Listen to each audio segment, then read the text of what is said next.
Stacy Dalene. I'm the curatorial assistant here at the Guildhall Museum. I'm standing right now in our Artist Members exhibition.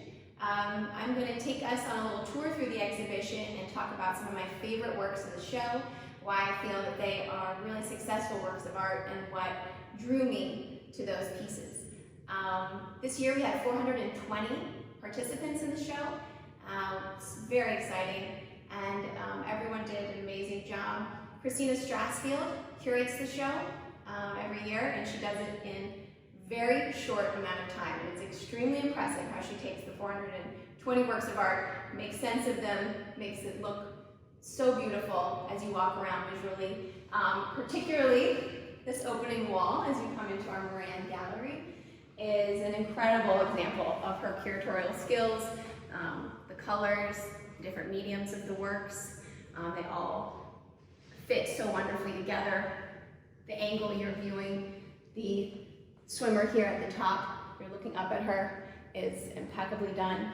I wanted to highlight the painting in the middle as one of the first pieces I wanted to talk about to you. This piece is by Darius Yektai. Darius had a show here actually at the museum in 2017 with his brother Nico and his father Manoush. It was a three-person show. He brought some sculptures, and it was one of the first shows I worked on here at Guildhall. So I have very fond memories of that.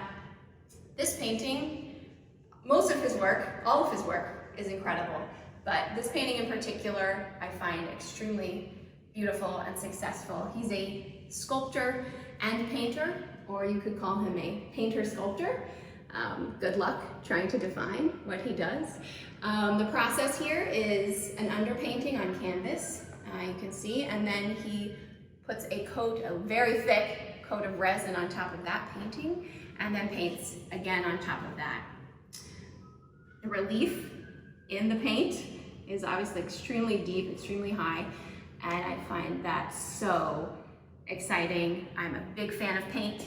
I love paintings, so this piece really celebrates the medium for sure. It's one of my favorites in the show, for sure. It's called Red Still from 2018, and it's oil and resin on linen. All right, let's move over this way. The next piece I wanted to highlight is a piece by John Iverson. It's right here. It's called Love at First Sight from 2018.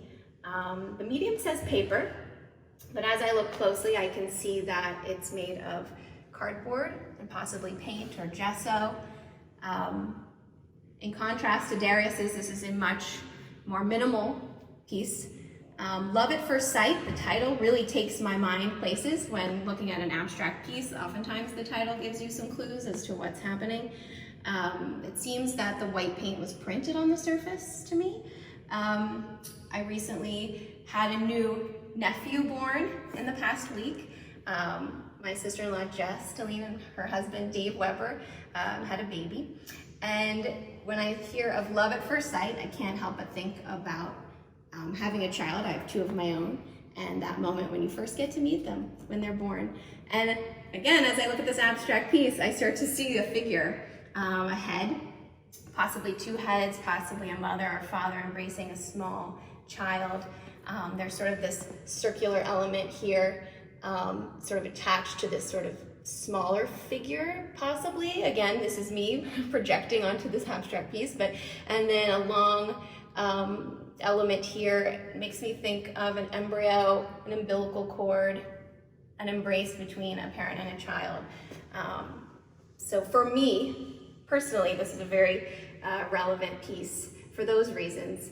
And again, when you come to abstract work, you impose your own personal experiences on it, and that's why it's such an exciting type of work, as it can be so personal to the viewer. So you may see completely different things in that than I necessarily do. All right, next piece I wanted to talk about is this piece down here by Gail Postal.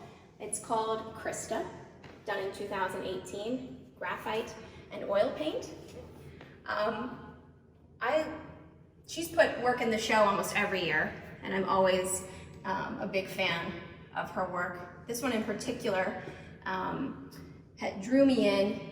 The format of the piece, it's a landscape format, yet it's a figure in the piece, a reclining figure, which is a very classical orientation of a figure. The gold metallic paint in the background is also a very classical reference. And I even, with all of these references, see this really deep indigo blue fabric.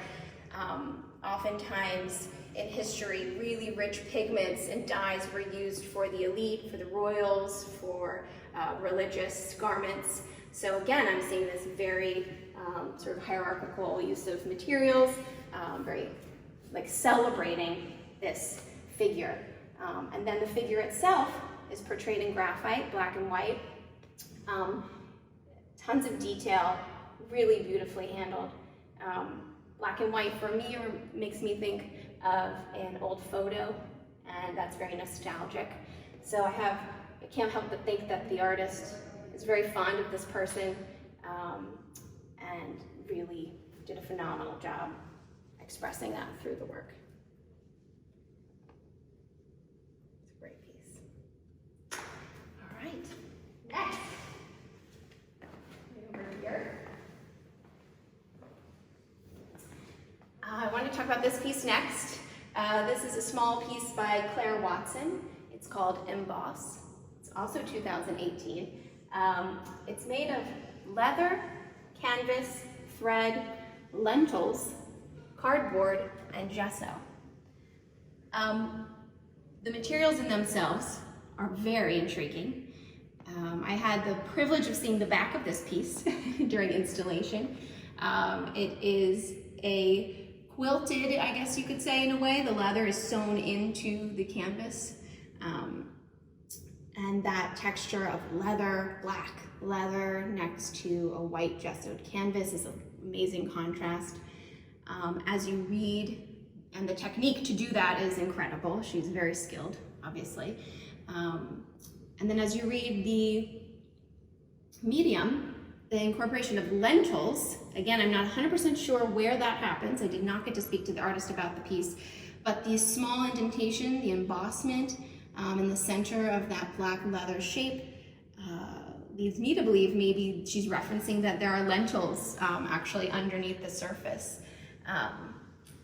These different elements draw you or lead you in these different directions of meaning. I definitely see a head here, personally, a chin and the top of a skull. This embossment in a circular motion also makes me think of a circle of life, and especially with that lentil, like a seed or a bean, the possibility of life in that object. I can't help but think about as well. This sort of is almost like a sun in a way, symbol, circular with these outer radiating shapes. Makes me think of the sun or a moon, planets rotating around a star, all inside this head shape. Can take you even further. I think it's a very almost spiritual, meditative piece, and I enjoy all of those qualities about it, and the different tactile surfaces are also really engaging for me. So I love this piece too. All right. Next, we're actually going to move over to our Woodhouse gallery, so stay tuned.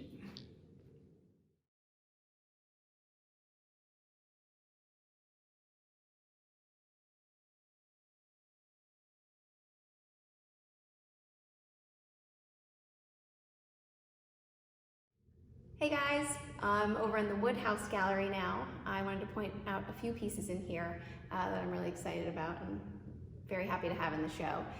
The piece right next to me down here, I was looking around during installation and I saw this little piece, this little mixed media piece, and said, wow, is that an awesome little piece?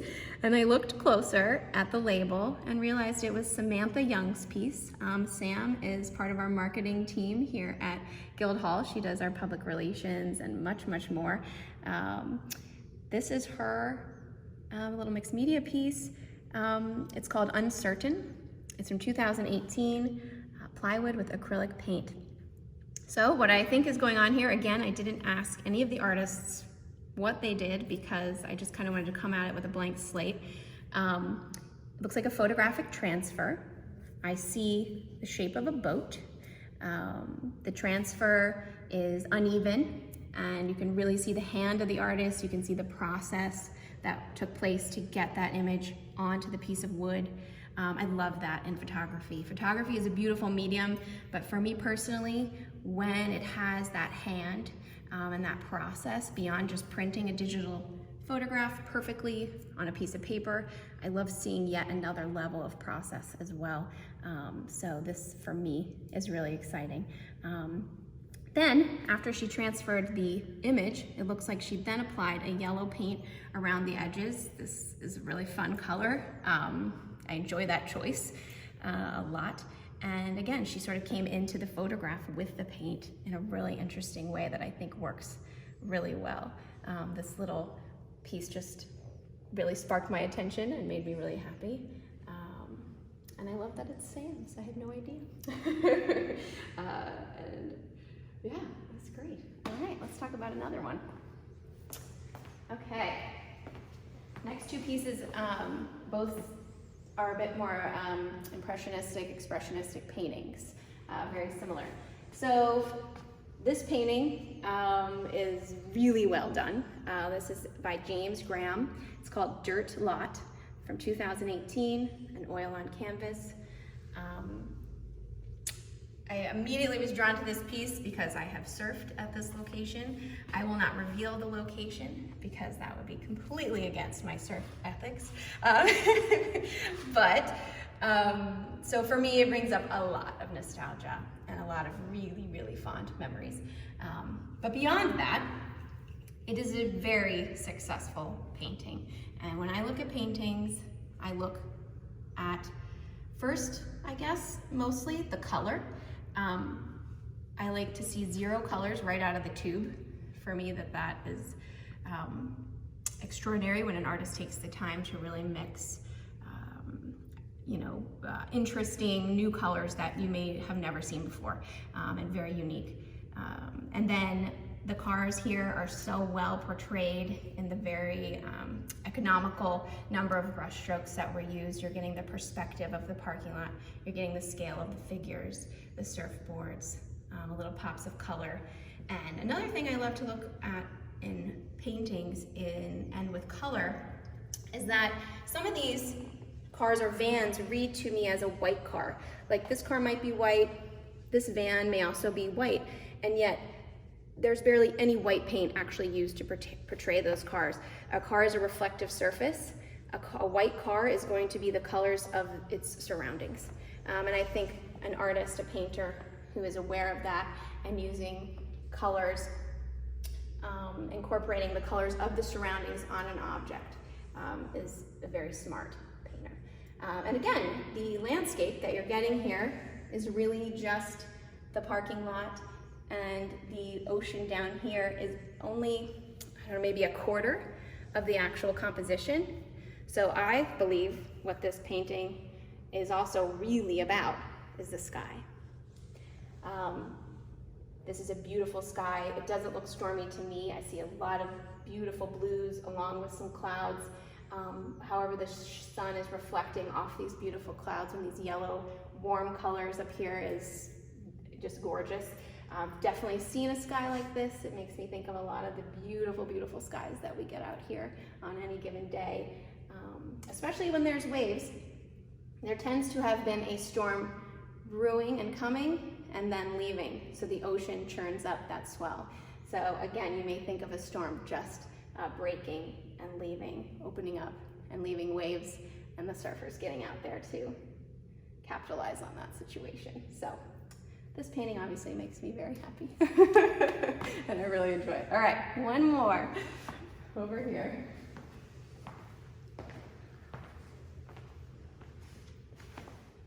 All right, so I wanted to talk about this painting right here in the middle. It's by Catherine Val. not exactly sure how to pronounce her name. Again, I tried to pick artwork by artists I'm not necessarily familiar with or know, just to be able to come at them with a clear, objective-ish point of view, and talk about them from that angle. So Catherine's painting is called Sanctuary. Oh, what a wonderful title. It's the year is 2018, and it's an oil on canvas. Again, when I look at this painting, I just think it's extremely successful, extremely well done. The colors are beautiful. They're obviously mixed and worked on. They are unique to this artist. They're unique to the landscape and the palette that the artist is using. This painting, unlike the surfer painting we were just looking at, is a bit more expressionistic. I see a lot more movement, bigger brush strokes, so you're getting a lot of that paint texture and a lot of those active, big layering of brush strokes, which I really enjoy. But as abstract as it is, it's a little more abstract than the surfer painting, you still are getting a great idea of this landscape, and hints through very, again, economical use of brush strokes and color. Our minds naturally start to identify and put this sort of conglomerate of brushstrokes into some identifiable objects. So here, the horizon line is much higher, and this painting seems to really be highlighting the water and the surface of the water. A really interesting detail that maybe you can get in here and check out is, I'm not quite sure how she managed this sort of white water or splash or whatever's happening there in the paint. Looks like a resist was maybe put down, painted over, and then the resist was removed. So you can actually see to the canvas there. I think I even see that gessoed layer, the primed layer, which again, that's not made with a brush stroke. It's a little out of the ordinary for what's going on in the rest of the piece. It's a special moment. I really, that's exciting for me to see that change in process and that different technique, especially where this little splash is happening. And actually now, while I'm talking about this, it's making me think, this looks like the bay. I'm not seeing an ocean here because of all the foliage right up against the water. And so possibly this is someone that just jumped in the water, and a splash from that, because there are not many waves on the bay. But who knows? It could be anything, but it's a moment I really enjoy about the piece. And I just think this is a very, very good, very successful painting.